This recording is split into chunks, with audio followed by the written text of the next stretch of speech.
Saúdo o Sr. Ministro de Estado e dos Negócios Estrangeiros, professor Augusto Santos Silva. Saúdo o Sr. Reitor da Universidade do Minho, professor Rui Vieira de Castro. Saúdo a doutora Helena Martins, gestora de políticas públicas no Google. Saúdo todos os presentes, entre os quais o Sr. Vice-Reitor da Universidade do Minho, com o pluro de Ciência e Inovação, professor Eugênio Ferreira. Sra. Vice-Reitora da Universidade do Minho, com o pluro de Cultura e Cidade, a professora Manuela Martins. O representante do Sr. Presidente da Câmara, o vereador, professor Miguel Bandeira. Sr. Presidente do Instituto de Ciências Sociais, professor Helena Machado. Sr. Presidente do Conselho Cultural, professor Helena Sousa. A direção do SECS, do Centro de Estudos de Comunicação e Sociedade, da Universidade do Minho, e a equipa do Museu Virtual da Lusofonia. Saúde ainda o vasto auditório, constituído por todos aqueles que, pelo canal do Museu no YouTube, seguem esta sessão, que assinala a instalação do Museu Virtual da Lusofonia na plataforma do Google Arts and Culture. Trata-se de uma audiência imponente, à escala universal, porque se trata de uma audiência em todos os países de língua portuguesa, também em regiões como a Galiza, Goa e Macau, e ainda de muitas diásporas lusófonas. Saúdo-vos a todos e a todos agradeço a sua presença. Sempre encarei a minha vida académica como um combate, uma realização de sonhos que prefazem um combate. O Museu Virtual da Lusofonia concretiza o maior de todos esses sonhos. É, sem dúvida, o mais belo e o mais promissor dos meus sonhos académicos. Porque é dos projetos em que estive envolvido aquele que tem uma alma maior. Tenho a alma do Centro de Estudos de Comunicação e Sociedade, o SECS, da Universidade do Minho, mas tenho igualmente a alma de investigadores de todos os países de língua portuguesa, de muitas regiões, como Galiza, Goa e Macau, e de muitas comunidades que constituem diásporas lusófonas.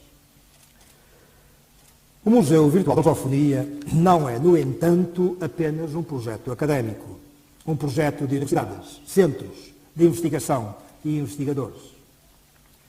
Falamos de um projeto que associa tão bem na sua dinâmica instituições culturais e artísticas, empresas ligadas à atividade editorial, assim como à produção de conteúdos audiovisuais, contando com o suporte de organismos centrais dos países de língua portuguesa. No caso português, está em preparação uma adenda ao protocolo de cooperação que já existe entre a Universidade do Minho e o Instituto Camões, mas que prevê, a partir de agora, a colaboração específica do Instituto Camões com o Museu Virtual da Lusofonia. O Museu Virtual da Lusofonia é um campo aberto à mais alargada cooperação académica. O que quer dizer à mais alargada cooperação científica e pedagógica, por todo o espaço de língua portuguesa. Mas tem objetivos de muita outra natureza. O Museu Virtual da Lusofonia constitui um extraordinário instrumento de mediação cultural, artística e cívica, ao alcance dos cidadãos dos países, regiões e comunidades do espaço da língua portuguesa. E ao divulgar a diversidade cultural, artística e arquitetónica, assim como a memória histórica do espaço lusófono, o Museu Virtual da Lusofonia é um museu vivo, que concorre para o interconhecimento dos povos e comunidades deste espaço e também para a sua afirmação com voz própria no contexto global. O Museu Virtual da Lusofonia nasceu em 2017, como um projeto académico do Centro de Estudos de Comunicação e Sociedade, falado em língua portuguesa. A partir de hoje, na plataforma do Google Arts and Culture, passa a ser um projeto global, partilhado por todos os países de língua portuguesa, das regiões, como eu referi, de Galiza, Goa, Macau, e das diásporas lusófonas. Utiliza a língua portuguesa, e nem podia deixar de ser assim, não podia deixar de ser desta maneira. Ou seja, fala em português, mas fala igualmente em mais de 100 línguas a partir de agora. É, além disso, o único museu em Portugal na plataforma do Google Arts and Culture, que não é da responsabilidade da Direção-Geral do Património Cultural ou da Rede Nacional de Museus. Ou seja, não tem um organismo público a liderá-lo e a tutelá-lo. Até ao dia de hoje contava muito no museu a biblioteca. Livros, teses de doutoramento, artigos e capítulos do livro. No Google Arts and Culture contam sobretudo a imagem e o som, as fotografias, os registros audiovisuais, as músicas, as entrevistas, enfim, o registro fotográfico e videográfico do património histórico, arquitetónico e etnográfico. A parceria do Museu Virtual da Lusofonia, com o Google Arts and Culture começou a ser discutida em abril de 2018 e foi contratualizada em abril de 2019. Integram o espólio do Museu Virtual, que hoje se abre universalmente, 45 exposições e 561 itens que estão disponíveis, como assinalei, em mais de uma centena de línguas. Uma exposição, eu disse 45 exposições, uma exposição é uma espécie de puzzle, de imagens ou de sons, compostos por fotografias ou então por sequências de imagens videográficas, ou misturando imagens fixas com imagens em movimento, com sons, ou então um puzzle apenas de sons, entrevistas, sessões de programas de rádio, canções, que permitem contar uma história, fabricar um enredo, desenvolver uma narrativa. Existem 45 puzzles, ou seja, 45 exposições, 45 narrativas. Cada um dos itens, é uma peça de um puzzle, ou seja, entra na construção de uma exposição. Como disse, existem, de momento, 56 exposições e 45 itens para a exposição, nas exposições. 45, 561 itens que entram em 45 exposições. Assim é que é. A imagem de apresentação do museu é já em si sugestiva. É uma fotografia de Tiradentes, cidade do estado de Minas Gerais. A fotografia foi tirada de costas para a cidade. É uma imagem que remete para a flora brasileira, quem não reconhece ali o jacarandá, de flores violeta, ou lilás, melhor dito. Remete também para elementos arquitetônicos coloniais, com as casas da direita a lembrarem aldeias ou povoações ribeirinhas portuguesas. Existe também do lado esquerdo da imagem uma flora africana de coqueiros e palmeiras. Ao centro ainda é possível ver aquilo que foi um terreiro, que não é mais, mas um terreiro com população, sobretudo de origem angolana e moçambicana. Essa área ao centro era uma área habitada por escravos. A hibridez da flora, a hibridez arquitetónica, a hibridez das populações. Já estamos dentro da ideia do museu, da filosofia do museu, que assinala a multiculturalidade, a interculturalidade e a transculturalidade.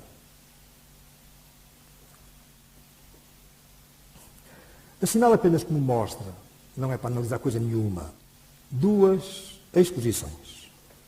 Uma de um moçambicano, de um jovem moçambicano, artista plástico, nascido em Maputo, que teve como mestre o grande Malangatana, o principal, possivelmente o principal, se não o principal, um dos grandes artistas plásticos moçambicanos.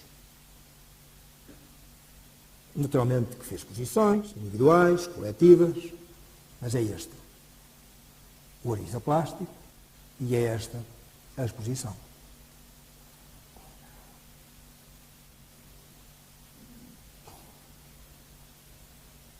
Por vezes pop art, arte contemporânea e pop art, neste caso, muita hibridez.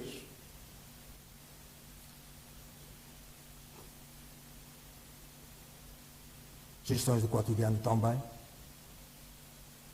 Não é uma análise, é apenas uma das exposições.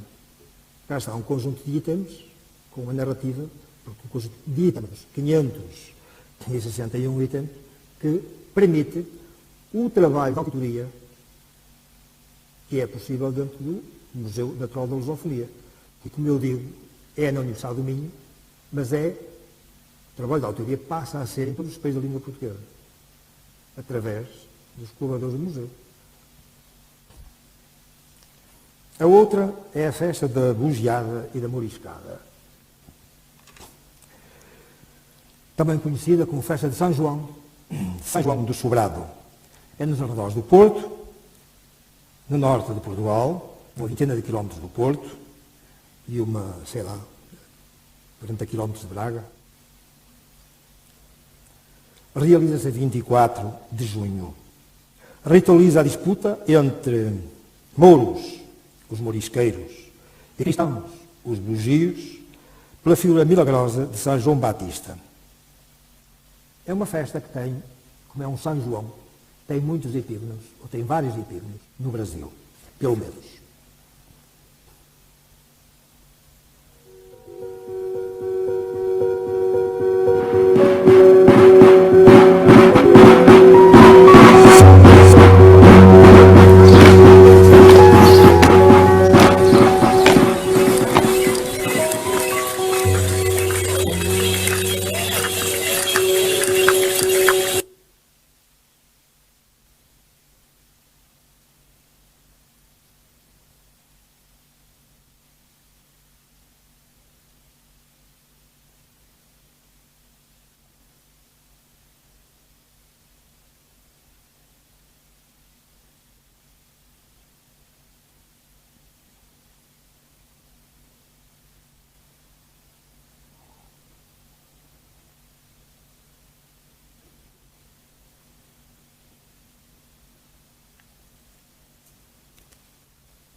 Eu digo que ritualiza as lutas de cristãos e mouros, mas naturalmente ritualiza também a vida cotidiana. E alguns aspectos da festa, aspectos finais, são já até carnavalescos.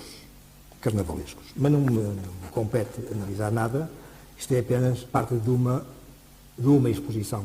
Já está, mistura-se aqui a fotografia com a reportagem videográfica, imagens fixas, imagens em movimento, neste caso concreto. Uma palavra rápida, para apresentar o perfil do Museu Virtual da Lusofonia no Google Académico.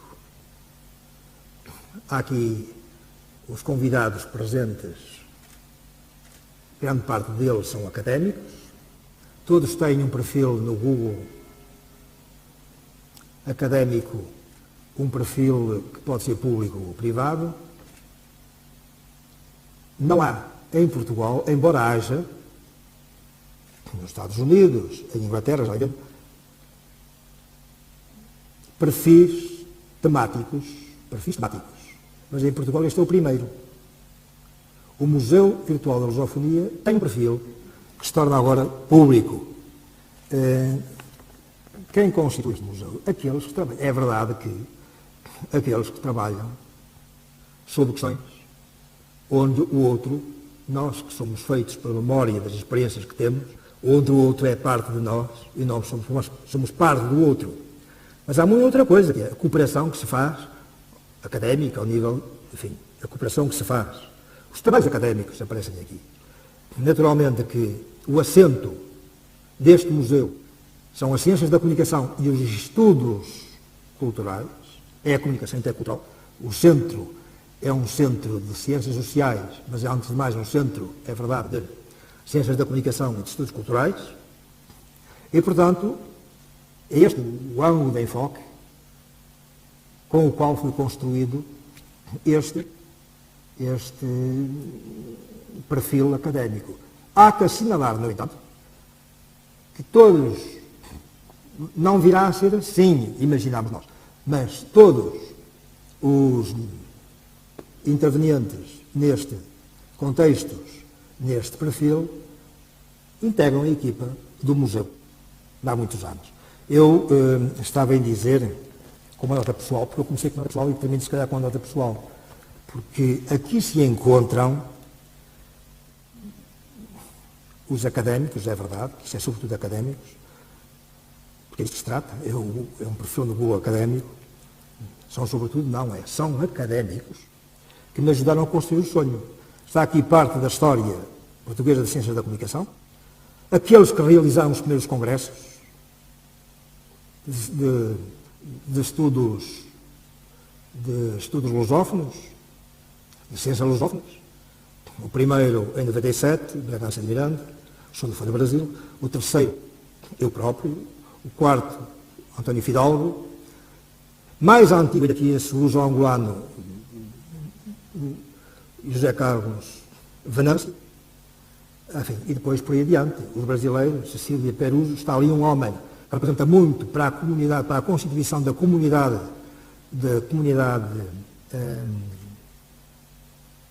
de ciências da comunicação, sim, mas dos estudos em comunicação cultural, transcultural, intercultural. Refiro-me ao José Marques de Melo, que faleceu, é verdade, há 2 anos, mas que está na origem do movimento associativo. Um associativo em Portugal, associativo na Galiza, associativo por toda a América Latina. É verdade, no Brasil, sem dúvida, porque foi o criador da Associação Brasileira de Ciências da Comunicação. Mas em Moçambique, por aí adiante. Pronto, é parte desta história, é uma parte mais recente. Há quem venha muito de trás, há quem venha em andamento. Colegas da Universidade de São Paulo, colegas da Universidade de Mackenzie, colegas moçambicanos, é verdade. Enfim, um bocado de todos os cantos. Mais da diáspora, por exemplo, Onésimo António Almeida, da Universidade de Brown, de Providence, nos Estados Unidos. O museu é um sonho partilhado e estas são as pessoas que me ajudaram a partilhar este sonho e a construí-lo.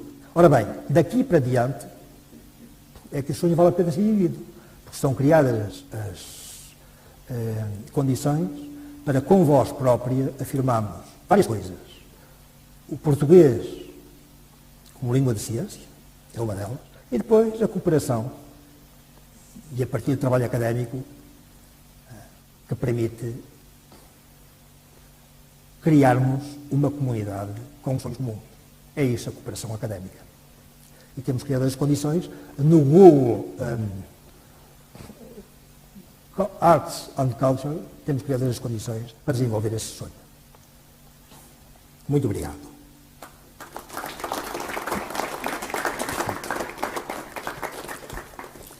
Eu daria agora a palavra à doutora Helena Martins. A doutora Helena Martins é gestora de políticas públicas no Google. Eu diria que há vários aspectos que eu retive do seu currículo. Não foram propriamente os aspectos que se prendiam com a segurança, embora isso seja importante, com a segurança na internet, os aspectos que se prendem com a cidadania digital e o impacto social e cultural das tecnologias. Eu dava-lhe a palavra, se faz favor. Boa noite a todos. Antes de mais nada, gostaria de cumprimentar o ministro dos Negócios Estrangeiros, Augusto Silva Santos, o ouvidor Rui Rivera de Castro e o diretor do SEX, Moisés de Lemos Martins. Para mim, é um imenso prazer e honra poder participar deste evento de lançamento. Peço desculpas por não estar com vocês presencialmente, infelizmente fazê-los passar por esses problemas técnicos, mas também é graças à tecnologia que não poder estar presencialmente já não significa um impedimento real hoje em dia. Enfim, nesses últimos meses, a gente ganhou um pouquinho de experiência com esse novo tipo de interação e dinâmica. Pessoalmente, me alegra muito poder representar a Google Portugal e o Google Arts and Culture neste evento, mas também, de certa forma, representar o Brasil. Como vocês podem perceber pelo meu sotaque, eu sou brasileira. Fazem, na verdade, apenas 2 anos que eu tenho um imenso prazer de trabalhar com Portugal. No Brasil, a variedade linguística do português já é imensa, mas é verdade que eu só passei a apreciar ainda mais as nuances do português, dessa língua maravilhosa, e a perceber a imensa diversidade cultural relacionada à lusofonia quando eu vim para cá. Bom, eu pretendo ser bastante breve, pois Moisés apresentou de uma maneira bastante completa e ilustrativa o que é o projeto da Paixão da Lusofonia. Por isso eu vou usar os meus minutos para falar um pouco mais sobre o Google Arts and Culture, para que todos possam se familiarizar com essa plataforma. Peço só um minuto, porque vou partilhar minha tela. Espero que todos consigam enxergar, ouvir, como se diz em português de Portugal, enxergar uma coisa muito brasileira de se dizer.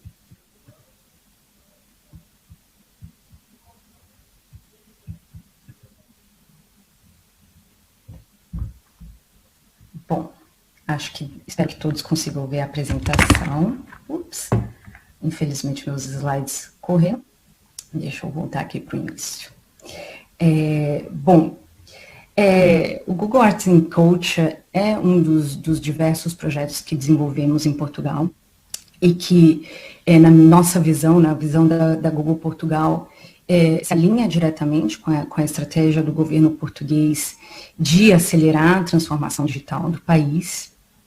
Por vários anos, a Google tem desenvolvido projetos que pensam no digital como ferramenta para o desenvolvimento social e econômico, de uma maneira sustentável, claro, e também respeitando os valores europeus, os valores portugueses. Apenas para dar um exemplo, enfim, de outros projetos que desenvolvemos, que não necessariamente tem a ver com o Google Arts and Culture, mas apenas para ilustrar, temos toda uma linha de projetos voltada à capacitação de profissionais, estudantes, pequenas empresas, médias empresas, em competências digitais, além de projetos na área de startups, educação, entre outros. Também colaboramos com bastante proximidade do governo português durante esse período da pandemia, do coronavírus. Enfim, isso é apenas para dar um pouco uma pincelada do que a gente tem feito nesses últimos anos em Portugal. O Arts and Culture tem como um dos seus principais objetivos dar acesso à arte e cultura para todos em qualquer lugar e tem como objetivo ser um parceiro estratégico para o setor cultural, do ponto de vista da tecnologia, porque a ideia é, de fato, oferecer diversas ferramentas, produtos e equipamentos de alta tecnologia, inovadores, para ajudar as organizações, enfim, a preservarem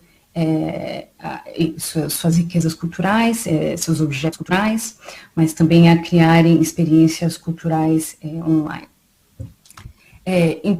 Passei 2 vezes. Importante destacar que a vocação da Google Arts and Culture, do Google Arts and Culture, é realmente, enfim, essa parte tecnológica, né? Porque todo o conteúdo encontrado, e como foi dito anteriormente pelo Moisés, todo esse conteúdo encontrado, ele é criado de maneira independente e autônoma pelos nossos parceiros, que detêm, enfim, todos os direitos sobre as imagens e que podem adicionar ou remover essas coleções, enfim, a qualquer momento.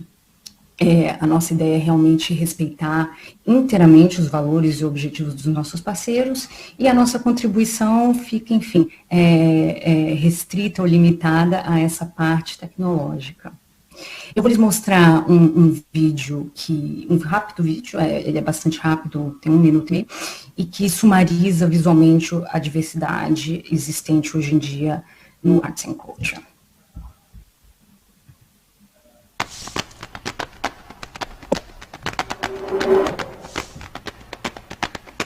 Inspiração percorre todo o mundo. Através do espaço e tempo, nos lugares que amamos e com as pessoas do nosso passado. A arte mudou a forma como vemos o mundo e a forma como vemos uns aos outros. Começamos com ferramentas simples para alimentos e fogo, e depois esculpimos estátuas de mitos e heróis. E construímos monumentos para durar para sempre. Há tanta coisa para ver, aprender e experimentar. Com o aplicativo Google Arts and Culture, você pode mergulhar em visitas 360 graus usando o Google Cardboard. Ou aumentar o zoom para revelar os segredos de uma obra-prima.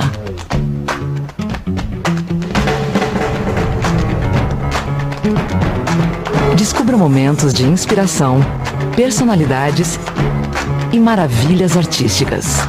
Busque por tempo, ou até mesmo por cor. Salve seus favoritos e compartilhe com o mundo. Explore mais com o Google Arts and Culture. Baixe o aplicativo e inspire-se todos os dias. Por onde você vai começar?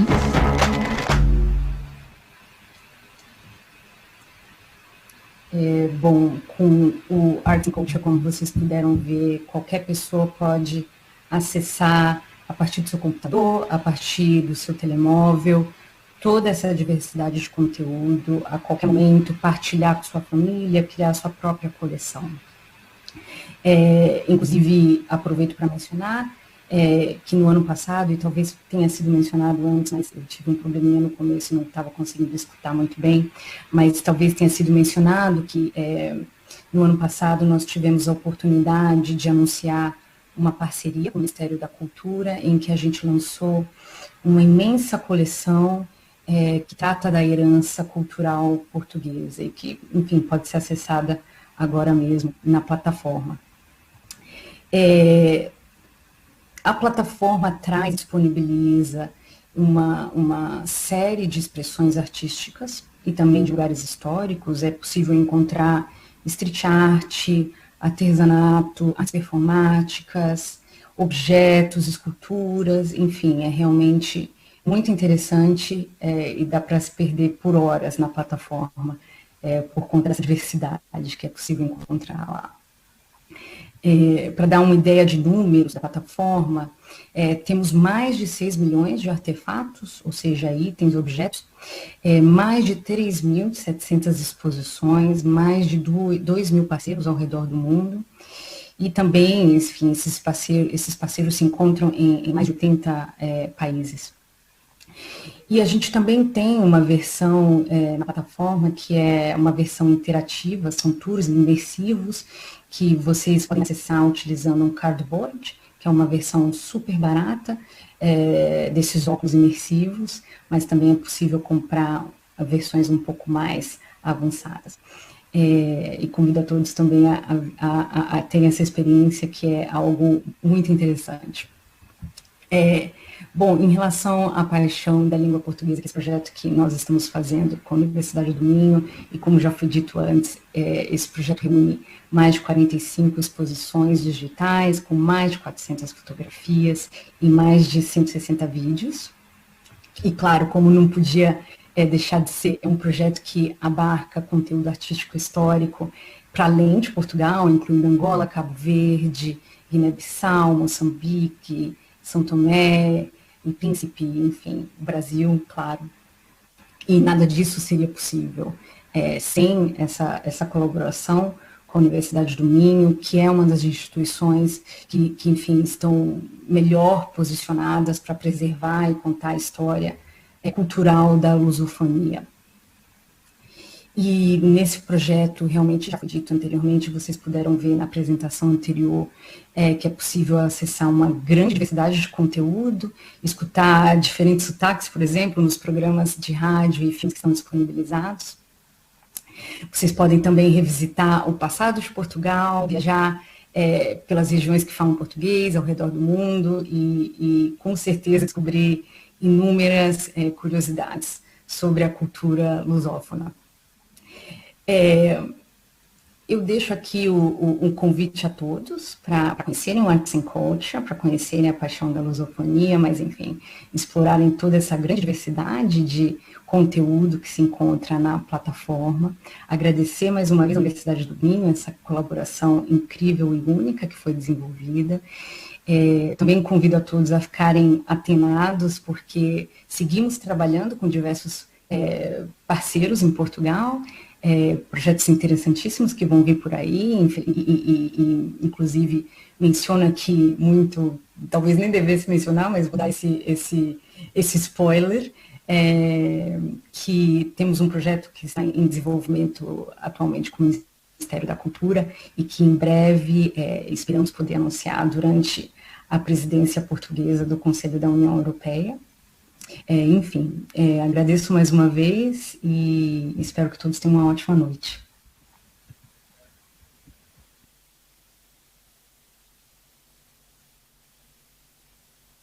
A doutora Helena Martins, na sua intervenção, e passaria a palavra ao reitor da Universidade do Minho, ao professor Rui Vieira de Castro. Dá-me particular alegria passar a palavra a este reitor, porque ainda antes de o ser, já partilhava esta ideia do museu, a razão pela qual era membro da equipa desde a primeira hora. Como eu digo, não era ainda reitor. Porque não é um reitor qualquer, é um homem licenciado no ensino do português e inglês, mestre em língua portuguesa, histórica, e doutorado em educação, mas em metodologia de ensino do português. Entre as universidades com quem tem colaborado, cá está a Universidade Pedagógica de Moçambique, a Universidade de Timor-Leste, outras universidades ainda, como a Universidade de Cabo Verde. Pronto, e era isto. A palavra ao Sr. Professor Rui Vieira de Castro. Muito obrigado. Muito boa noite. Queria, evidentemente, cumprimentar as pessoas que estão aqui deste lado. Em primeiro lugar, o Sr. Ministro de Estado e dos Negócios Estrangeiros, o professor Augusto Santos Silva, dizendo um prazer tê-lo aqui conosco. O professor Moisés Martins, nesta qualidade de diretor do Museu Virtual da Lusofonia, e agradecendo o convite para estar aqui nesta sessão, a doutora Helena Martins, que nos vai acompanhando, os meus colegas da equipa eleitoral da Universidade do Minho, a professora Manuela Martins e o professor Eugênio Ferreira, o professor Miguel Bandeira, nosso professor aqui nas funções de vereador da Câmara Municipal de Braga, a senhora Presidente do Instituto de Ciências Sociais, a professora Helena Machado, a senhora Presidente do Conselho Cultural da Universidade, a professora Helena Sousa, todos os colegas que aqui estão, participantes nesta sessão, e naturalmente todos aqueles que nos vão acompanhando pelo canal YouTube do Museu Virtual da Lusofonia. As palavras que eu queria dizer, que eu queria partilhar convosco, buscam sobretudo uma análise daquilo que é o significado para a Universidade do Minho deste Museu Virtual da Lusofonia. E buscar esse significado é uma coisa que não pode ser feita sem considerar aquilo que é a missão de que nós hoje vemos investida a instituição universitária. Eu diria que, quando consideramos para o modo como essa missão é interpretada pelas universidades portuguesas e pelas universidades públicas portuguesas, é visível uma grande convergência entre três grandes eixos.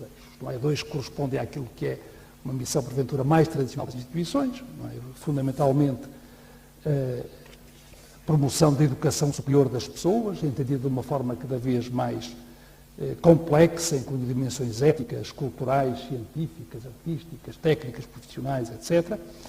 E depois também essa outra missão essencial do alargamento das fronteiras do conhecimento humano, investigando, apresentando explicações, apresentando soluções que respondam aos grandes desafios com que as sociedades humanas se confrontam hoje. Mas, dito isto, é verdade que cada vez mais se espera que as universidades estejam comprometidas com o desenvolvimento dos territórios em que atuam, do país em que se inscrevem, que se preocupem com a promoção do bem-estar das pessoas, da sustentabilidade do planeta que habitamos, enfim, com a promoção cultural dos nossos cidadãos. E as universidades vão respondendo a estas expectativas, de uma forma que parece também cada vez mais interessante, através da partilha que promovem de conhecimentos científicos, de conhecimentos tecnológicos, designadamente através da prestação de serviços à comunidade e da promoção de um leque muito diversificado de atividades que, entre outras coisas, permitem o acesso e a fruição de bens culturais por todas as pessoas. E esta é uma dimensão cada vez mais, como dizia, fundamental da atuação das universidades. Esta atuação, e esta é uma nota que também é importante para percebermos o significado do Museu Virtual da Lusofonia, desenvolve-se num quadro de acentuada internacionalização, que é visível em múltiplas dimensões. Quando olhamos para a composição das nossas universidades hoje, seja ao nível dos estudantes, ao nível dos professores, ao nível dos investigadores, quando olhamos para a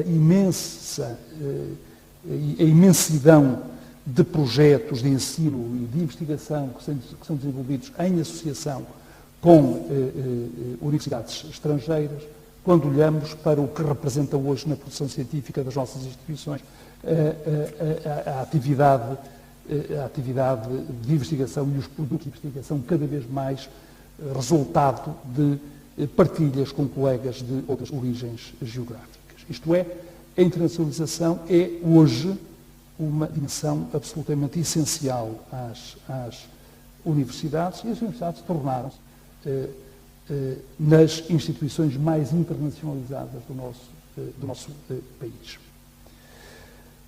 Quando olhamos para estas várias dimensões e para estas várias características, e correndo sempre o risco que se corre, não é?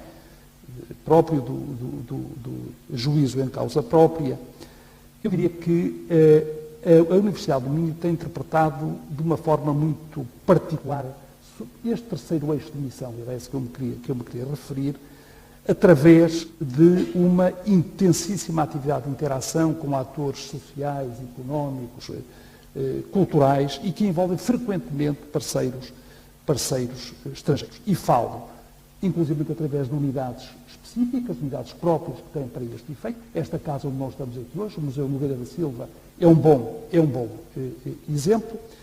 Falo também através da atividade regular das suas unidades de ensino e de investigação e das suas unidades, como é o caso do Centro de Estudos de Comunicação e Sociedade. E é neste quadro de referência que eu gostaria de deixar algumas palavras acerca do Museu Virtual da Lusofonia. Nós temos na Universidade do Minho uma estratégia de internacionalização própria, que não esquece nunca que o nosso espaço de iniciação primeiro, não é o espaço europeu de ensino superior, a que pertencemos por definição, mas a verdade é que nós temos atribuído historicamente às geografias que têm o português como língua oficial uma enorme relevância. Da Guiné a Moçambique, de Angola a Macau, do Brasil a Timor-Leste, nós encontramos espaços, encontramos instituições, encontramos pessoas com as quais a Universidade do Minho se encontra em permanente articulação. O elenco que há bocado o professor Moisés Martins fez das instituições que colaboram com o Museu Virtual da Lusofonia é, a esse respeito, absolutamente exemplar. Esta relação não é uma relação que se vai construindo apenas, e isso eu gostava de sublinhar, apenas na perspectiva do recrutamento de estudantes. É muito mais do que isso. É muito mais do que isso. Dado que nós procuramos, e direi à frente como e porquê, orientar a nossa ação neste particular por aquilo que são princípios nobres de cooperação internacional, contribuindo para a construção e a valorização da comunidade multicultural a que pertencemos, e contribuindo também, e este é um ponto que eu gostava de sublinhar, de forma decisiva para a afirmação do português como língua de ciência e como língua de cultura. E quando nós olhamos para o portfólio de projetos que historicamente a Universidade foi construindo, de projetos de educação e desenvolvimento, de projetos de investigação e inovação, de projetos de capacitação institucional, tendo como parceiros os países e as instituições da CPLP, nós encontramos testemunhos inequívocos, não é? Desta orientação que há muito assumimos e que as nossas escolas e os nossos institutos também vêm interpretar.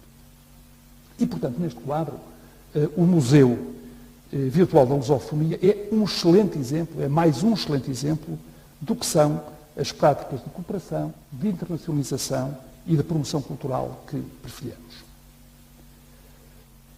Os objetivos e o âmbito do museu foram já apresentados de forma estimulante e convincente pelo professor Moisés Martins. Um projeto que se define como, eu agora vou citá-lo, assim, vou buscar palavras suas a propósito deste projeto, como um projeto que visa a constituição de um espaço transcultural transnacional, aberto à participação ativa dos cidadãos, divulgando materiais artísticos e culturais dos países de língua portuguesa, das suas diásporas e de regiões como a Galiza, Goa e Macau, que exprimem a diversidade das culturas deste espaço e dão forma à memória coletiva destas comunidades e à sua identidade plural. Um projeto que, continuo a citá-lo, tem em vista desenvolver dinâmicas de interação e de cooperação cultural, artística, cívica e científica no vasto espaço lusófono. Este é um projeto em que a Universidade do Minho necessariamente se revê e é um projeto de que nos orgulhamos já e de que nos orgulharemos.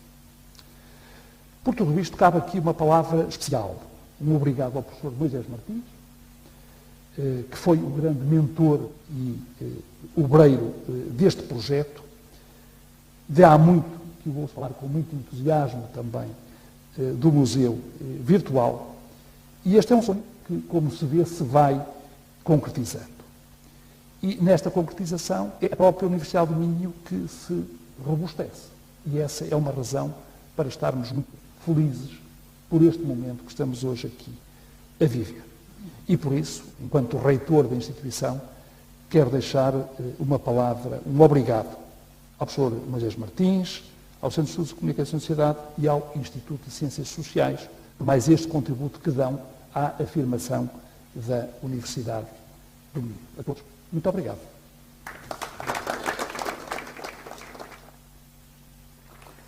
Muito obrigado, Sr. Reitor. Eu passaria a palavra ao Sr. Ministro de Estado e dos Negócios Estrangeiros, que, nesta qualidade, de Ministro dos Negócios Estrangeiros, tem a responsabilidade primeira, é o primeiro responsável, o Sr. Ministro, e o Ministério que ele dirige, pela divulgação e promoção da língua portuguesa no mundo. E tem como instrumento da política que no Ministério se tenta definir, o Instituto Camões, não é? Que exerce, enfim, é ele o executor da política da língua, das políticas da língua, dos leitorados, assim, responsável pelos leitorados de Portugal no mundo. Ora bem, mas eu não conheço o Sr. Ministro como Ministro dos Estrangeiros, não conheço daí, eu conheço há muito tempo como um académico, porque o Sr. Ministro é licenciado em História, é doutorado em Sociologia, é professor catedrático na Faculdade de Economia da Universidade do Porto e fez provas de aplicação em estudos culturais. Olhando para trás como académico, lembro-me de o ver em 2004 num dos congressos lusófonos. O quinto, no Estado do Interior, por exemplo. 2004. Lembro-me de o ver em 2009 noutro congresso lusófono. E ainda num outro, em 2012, no ISCSP, no Instituto Superior de Ciências Sociais e Políticas, na altura da Universidade Técnica de Lisboa, hoje, sem mais, Universidade de Lisboa. Portanto, é um homem que, mais no primeiro congresso de 2004, eu lembro de ouvir dissertar sobre língua portuguesa e especificamente sobre literatura, com autores de vários países de língua portuguesa. Com escritores de vários países de língua portuguesa. Ora, portanto, é um homem que sabe bem do que tratamos aqui. Nós hoje parece que escolhemos as pessoas adequadas para colocar o... Sim, é verdade, são as pessoas certas no momento certo, para colocar o museu do Google Arts and Culture, para fazer isto um acontecimento global. Então, a palavra ao Sr. Ministro, que tem essa dupla faceta, não é? É um homem que pode muito bem falar de política da língua, que pode muito bem falar do interesse que possa ter o Museu da Lusofonia, por duas razões. Não só porque é um académico que pensa estes assuntos, mas também porque neste momento lhe calha a sorte, enfim, quero dizer o acaso, de ser o Ministro responsável pelas políticas da língua. Faça favor, Sr. Ministro. Bom, caras e caros amigos, todo o protocolo observado. Em primeiro lugar, muito obrigado pelo convite para estar aqui. Então eu gostaria de acrescentar a todos os aqui já foram transmitidos a perspectiva a partir justamente da língua como recurso e dos recursos que em torno da língua como recurso nós podemos ir construindo e partilhando entre nós. Há uma maneira muito simples, muito básica, mas bastante necessária de olhar para a língua portuguesa, que é olhar para a sua demografia. Dito da forma mais simples, nós vamos a caminho dos 300 milhões de pessoas que vivem em países que têm a língua portuguesa como a sua língua oficial ou uma das suas línguas oficiais. Isso não quer dizer que todos os milhões de pessoas que vivem nesses países sejam falantes nativos de português, mas é o critério standard que nós utilizamos para definir numa primeira abordagem a demografia das línguas, portanto, usemo-lo. Mas mais importante do que isso, nós sabemos que iremos a caminho dos 400 milhões de pessoas vivendo em países de língua portuguesa por meados deste século, que está aqui ao virar da esquina, e que provavelmente chegaremos ou mesmo ultrapassaremos os 500 milhões antes de acabar este século. E também sabemos que esta demografia faz com que o português seja uma das 3 línguas do mundo que mais cresce.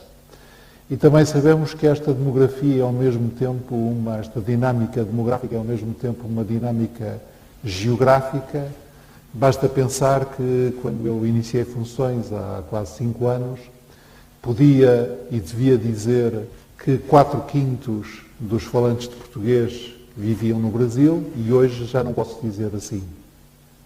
Hoje já tenho que dizer mais de 3/4 e não mais de 4/5 dos falantes de português vivem no Brasil. E nós sabemos que ao longo deste século, algures durante este século, a língua portuguesa passará a ser maioritariamente uma língua africana, como diz com muita piada e muita ironia muito fina um autor que contesta estas ladainhas sobre as dificuldades do português, pois tem toda a razão, porque o futuro da língua portuguesa é mesmo muito negro. Esse poder, esse potencial da língua portuguesa é um dos recursos fundamentais, não apenas de Portugal, mas de Portugal e de todos os países que a têm como uma das suas línguas oficiais e, para além disso, de todas as diásporas que esses países também possuem. E, portanto, a geografia da nossa língua não é apenas a geografia dos 9 países todos marítimos que constituem a comunidade dos países de língua portuguesa, como também é a geografia da região administrativa especial de Macau, que tem também o português como uma das suas línguas oficiais, é a geografia da Galiza, que não tem a língua portuguesa, mas tem uma língua muito próxima de português, tão próxima de português que as associações galegas são observadoras consultivas da comunidade dos países de língua portuguesa. É uma das duas línguas oficiais da Conferência Ibero-Americana e é uma língua falada em virtualmente todos os países do mundo, porque em praticamente todos os países do mundo há diásporas, seja a diáspora portuguesa, seja a brasileira, etc. Há várias maneiras, aliás, de estimar isto. Falando só do lado português, se o critério for a definição técnica de imigrante, tal como as Nações Unidas a seguem, isto é, uma pessoa nascida num país que vive pelo menos durante mais de um ano noutro país, há mais de 2.300.000 portugueses imigrantes. Se o critério for os cidadãos que são nacionais portugueses, que têm nacionalidade portuguesa, tenham nascido ou não em Portugal, a última estimativa do nosso Ministério da Justiça aponta para mais de 3 milhões de pessoas. E se considerarmos como critério todos os nacionais portugueses e todos aqueles que, não tendo ainda a nacionalidade portuguesa, podem tê-la a qualquer momento a título originário, porque são filhos ou netos de portugueses, neste momento teremos ultrapassado os 5.500.000 portugueses, espalhados residentes no estrangeiro e luso-descendentes. O que quer dizer que o potencial demográfico e a geografia e a dinâmica geográfica da nossa língua é muito interessante, muito intensa, e esse é um dos recursos fundamentais que temos ao nosso dispor, designadamente quando falamos do ponto de vista do chamado soft power, portanto, da capacidade de influenciar globalmente por meios pacíficos. Mas, para dizermos isto e para que isto faça sentido, é preciso fazer várias precisões. A primeira precisão é que a língua portuguesa não é apenas a língua dos portugueses, nem é a língua dos portugueses mais do que fora a língua de todos os outros. A língua portuguesa é a língua de todos os países que a escolheram como sua língua, ou cuja dinâmica histórica tornou a língua portuguesa a língua materna, quase exclusivamente a língua materna, como é o caso de Portugal, ou esmagadoramente a língua materna, como é o caso do Brasil e também de São Tomé e Príncipe, quer dos países cujas lideranças políticas e institucionais escolheram, por decisão soberana sua, num determinado momento, adotar o português como língua oficial dos seus Estados independentes. É muito importante notar isso, porque às vezes há um entendimento nostálgico, alguns diriam neocolonial, da nossa língua, que a encara só ou predominantemente como uma herança deixada pelos portugueses, por exemplo, em África. E isso é empiricamente falso. A língua portuguesa é a língua oficial em Angola e Moçambique, ou na Guiné-Bissau ou em Cabo Verde, porque as lideranças dos movimentos de libertação decidiram, ainda lutavam contra o colonialismo português, adotar o português como a língua oficial dos Estados independentes, porque batalhavam. Na famosa e belíssima fórmula do Amílcar Cabral, o português é uma das coisas belas que os tugas nos hão de deixar. E, portanto, é esse ato de escolha que faz com que a língua portuguesa seja a língua de países tão importantes e em tão grande crescimento, não só demográfico, como cultural e económico, como são hoje, por exemplo, Angola ou Moçambique. E tendo aí uma função muito específica, porque não só em alguns destes países são a língua de comunicação na qual se podem entender falantes de línguas locais que não são intercompreensíveis e, portanto, para se entender entre eles, falam português, é o caso bem estudado de Moçambique, como, noutros casos, e também em Moçambique, mas o caso mais flagrante será provavelmente o de Angola, a língua portuguesa foi um fator crucial da unidade nacional, da unidade do Estado e do combate às tendências de desagregação. E, portanto, se é verdade que podemos repetir sempre com Fernando Pessoa que a língua portuguesa é a nossa pátria, convém não esquecer que a língua portuguesa é também um fator criador de outras pátrias. E essa é uma primeira precisão muito importante, que deve ser acompanhada de uma outra precisão, que é, em nenhum destes países, Portugal incluído, a língua portuguesa reina imperialmente em exclusivo, porque mesmo em Portugal nós temos uma língua regional que reconhecemos como nossa língua, é o mirandês, e quem fala do Brasil ou de qualquer outro país conhece a imensidão de outras línguas locais que, com o português, exprimem a comunicação, o pensamento e a expressão das pessoas. Acontece que em vários países a língua portuguesa não é a língua primeira, mas sim a língua segunda. Não é a língua materna, mas é a língua das instituições, da administração, da escola. E em alguns desses países também, muito legitimamente, discute-se hoje se a língua local também não deve ser a língua escolar. Em alguns casos já está constitucionalmente determinado que o português não é a única língua oficial, é o caso de Timor-Leste, em que o tétano e o português são as duas línguas oficiais. Noutros casos, como é evidente em Cabo Verde ou na Guiné-Bissau, a língua portuguesa com as línguas crioulas tem um diálogo, uma interação muito interessante e de desfecho, não diria imprevisível, mas de desfecho dinâmico que ninguém pode antecipar em todos os seus contornos. E, portanto, nós devemos olhar para a nossa língua como uma língua de todos e como um recurso de todos.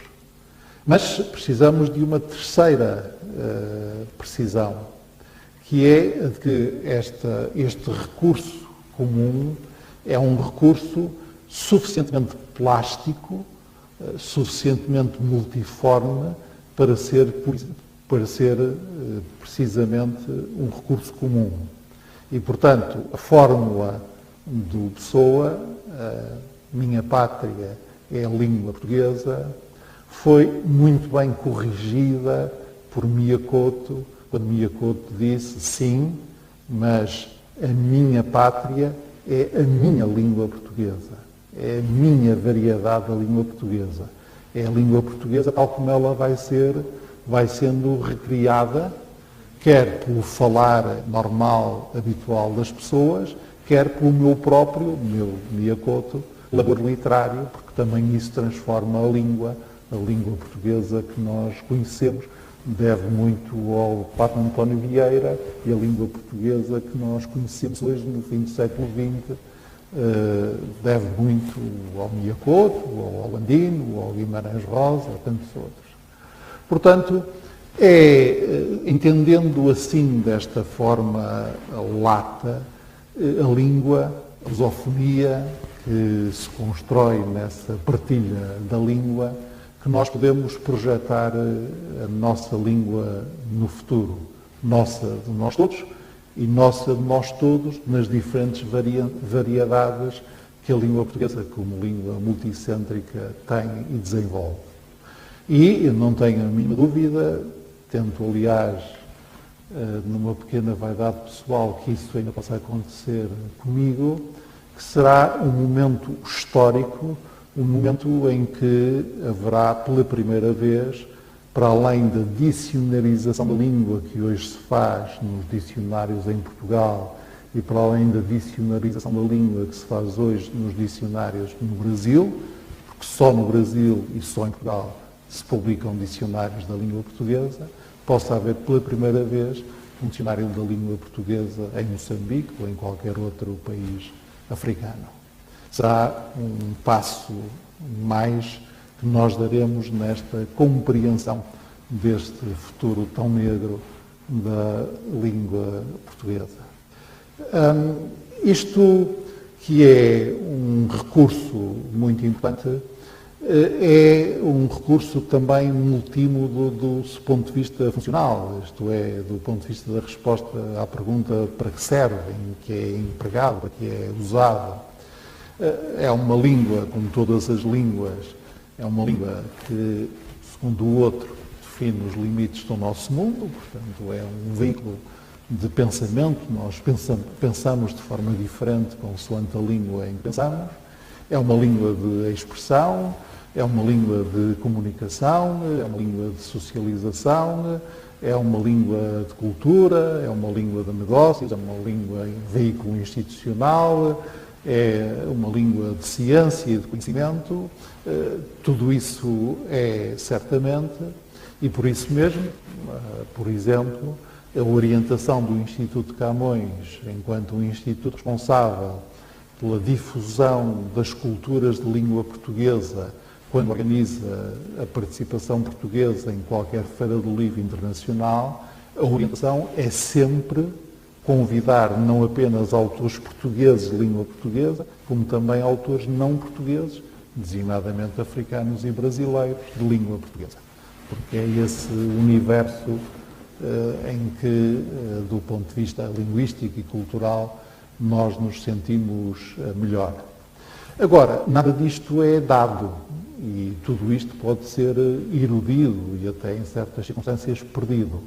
Portanto, quando, ano passado, o embaixador de Portugal na Unesco teve a belíssima ideia de propor que aquele que era até este ano o Dia da Língua Portuguesa e da Cultura da CPLP, celebrado cada dia 5 de maio, passasse a ser considerado o Dia Mundial da Língua Portuguesa pela Unesco, teve o cuidado de fazer com que essa proposta fosse apresentada por todos os embaixadores de países lusófonos acreditados na Unesco e que fosse validada, acompanhada por países de todas as regiões e continentes da Unesco. E o facto de o 5 de maio ter sido consagrado, proclamado em novembro do ano passado como o Dia Mundial da Língua Portuguesa, não é a cereja em cima do bolo em que pudéssemos considerar o clímax atingido, é apenas uma nova exigência, uma nova chamada à atenção, novas responsabilidades. Para que essas responsabilidades sejam plenamente cumpridas, é, em primeiro lugar, absolutamente necessário que nós estudemos a língua, sem preconceitos, mas também sem ignorância, mesmo quando a ignorância parece ser arrogante, como em tantas das discussões, as guerras de Alecrim e Mangerona, que ainda há sobre a língua e a sua ortografia, e é preciso que seja estudado o seu ensino, quer como língua materna, quer como língua de herança, quer como língua segunda, quer como língua internacional, como uma língua estrangeira que nós estudamos nos currículos, como estudamos hoje grandes línguas internacionais de cultura, criação ou, entre aspas, negócios. E, portanto, esse lado da investigação, do conhecimento, da pedagogia, da investigação aplicada ao ensino, da linguística pragmática, é absolutamente essencial. Como é absolutamente essencial a projeção institucional da língua. É muito importante perceber que a língua portuguesa é uma língua oficial da União Europeia, é por recurso, para dizer em bom português, é uma língua de trabalho em várias organizações do Sistema das Nações Unidas, designadamente na Unesco, é uma das línguas oficiais da União Africana, como disse, é uma língua oficial da Conferência Ibero-Americana e é depois língua oficial em diferentes organizações regionais, como a CEDEAO na África Ocidental ou a SADC na África Austral.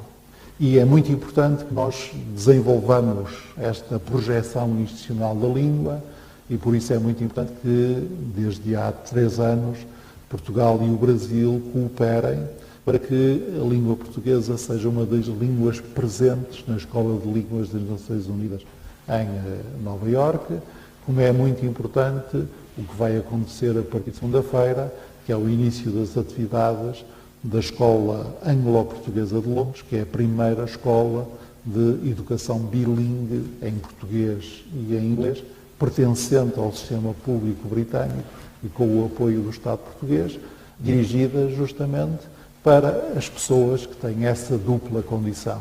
São portugueses ou descendentes de portugueses, ou cabo-verdianos, ou brasileiros, ou o que seja, e são pessoas integradas ou em processo de integração na sociedade e na economia britânica. Mas também é muito importante o desenvolvimento da língua portuguesa como uma língua de criação e de cultura. Porque, como disse, a língua vai variando não só com a sua pragmática do dia-a-dia, como, e de forma muito poderosa, com a criação que se faz com ela e a criação que se faz sobre ela. O português antes de Saramago é diferente do português depois de Saramago. O português antes de Clarice Lispector é muito diferente do português depois de Clarice Lispector e assim sucessivamente. E é muito importante também, e é o ponto a que eu queria chegar, o fortalecimento da língua portuguesa como uma língua de ciência. Mais uma vez, como no coração, cabe muita coisa. E, portanto, dizer que nós devemos bater-nos pelo português como língua de ciência não quer dizer que nós nos devemos bater contra o inglês como língua de ciência, o espanhol, o swahili ou o que seja. O coração, incluindo o da ciência, é muito elástico e quanto mais os afetos forem desenvolvidos, maior é o coração. Agora, é uma das maiores parolices que se pode fazer a ideia, infelizmente corrente até na comunidade científica portuguesa, segundo a qual nós, para ser ouvidos em auditórios latos, temos de renunciar àquela que é uma das 5 línguas mais faladas do mundo, uma das 5 línguas mais praticadas na internet e uma das línguas que mais cresce. E é muito importante, designadamente no âmbito das humanidades e das ciências sociais e humanas, o desenvolvimento da língua portuguesa como língua de ciência, porque justamente, como dizia o tal Wittgenstein, aí a linguagem conforma também o pensamento e o mundo percepcionado. E é muito difícil, qualquer estudante de antropologia sabe, que não compreende uma sociedade local sem ter a capacidade, como a gente diz, de contar uma piada na língua local e os locais rirem-se, porque é sinal, de que nós sabemos finalmente falar a língua local, 2, que a falamos de forma a que os nativos, os falantes nativos, o compreendem, e 3, que já sabemos o suficiente de elementos culturais locais para poder dizer uma piada faça sentido na cultura local, e isso que qualquer estudante de antropologia, qualquer estudante, investigador, professor de ciências sociais e humanas devia saber que, num certo sentido, eu não compreendo plenamente a cultura portuguesa se também não a compreender em língua portuguesa. Eu não compreendo plenamente as culturas de língua portuguesa sem compreender as variedades de língua portuguesa que lhes servem de eixo ou pilar. Por isso mesmo é que instrumentos como este, estavam a ver onde é que eu ia chegar, instrumentos como este, o Museu Virtual da Lusofonia, são muito importantes, porque, ao fim e ao cabo, eles são importantes quer pelo produto, o produto dinâmico, que vai sendo acumulado e vai sendo organizado e reorganizado da forma como o Moisés Lemos Martins já explicou, como e, sobretudo, como processo, o que significa de cooperação universitária, cooperação académica, mas também cooperação envolvendo empresas digitais, empresas na área da cultura, editoras e outras, participantes individuais ou coletivos oriundos da sociedade civil e, para além de ser importante como produto, e ser importante como processo, é sobretudo importante como problematização. Porque tudo o que eu disse deve ser considerado a título de problema. Isto é uma frase famosa do Niels Bohr, que é inteiramente verdade. E, portanto, desde os números da geografia da língua, desde a geografia da língua, desde a natureza multissêntrica da língua, desde a questão de saber qual é o significado que a língua tem e o potencial que tem no plano do conhecimento, da economia, das instituições, da cultura, da criação, em todas estas áreas, tudo o que eu disse não é uma verdade estabelecida, mas é um ponto de vista, uma hipótese de trabalho e um problema. E o museu é também um poderoso cadinho, ambiente de reflexão e de problematização. Portanto, enquanto produto, eu já sigo aqui, produto agora com uma nova escala de distribuição, através do Google Arts and Culture, disse finalmente a expressão, portanto, a doutora Helena Martins já está sossegada, quer como processo colaborativo, como agora se diz, quer sobretudo como instância e convite à problematização. O Museu Virtual da Lusofonia merece, não digo uma taça de champanhe porque ela não existe, mas pelo menos um copo levantado. Boa sorte. Nada.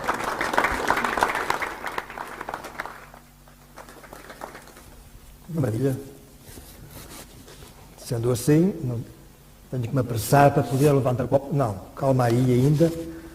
Antes de encerrarmos, tinha duas coisas a fazer. Naturalmente, o encerramento é feito, como está previsto, pela soprano Ana Luísa Quintão, que é uma estudante de doutoramento, justamente, doutoramento em Estudos Culturais, aqui no ICS, no Instituto de Ciências Sociais da Universidade do Minho. Mas, antes que ela conclua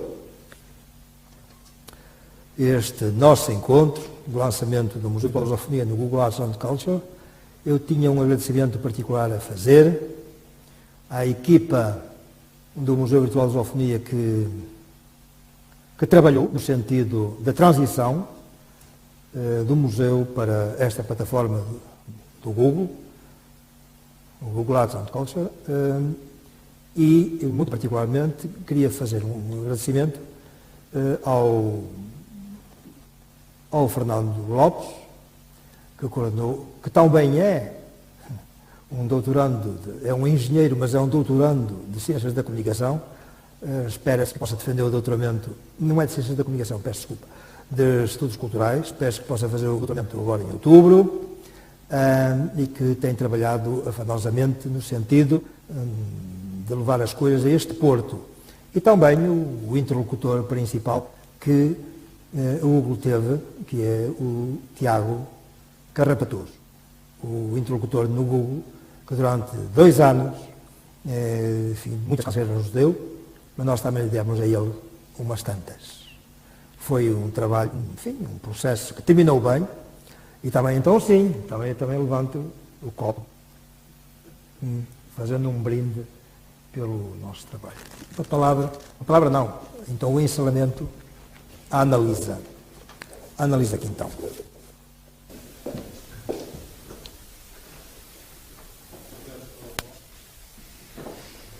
Obrigada, e obrigada por partilhar este momento convosco. A peça que vamos apresentar, intitulada Pastoral, é uma canção da tradição popular portuguesa, magistralmente revisitada pelo compositor e pianista português Viana da Mota, na série 5 canções portuguesas para canto e piano, ópera 10 de 1823.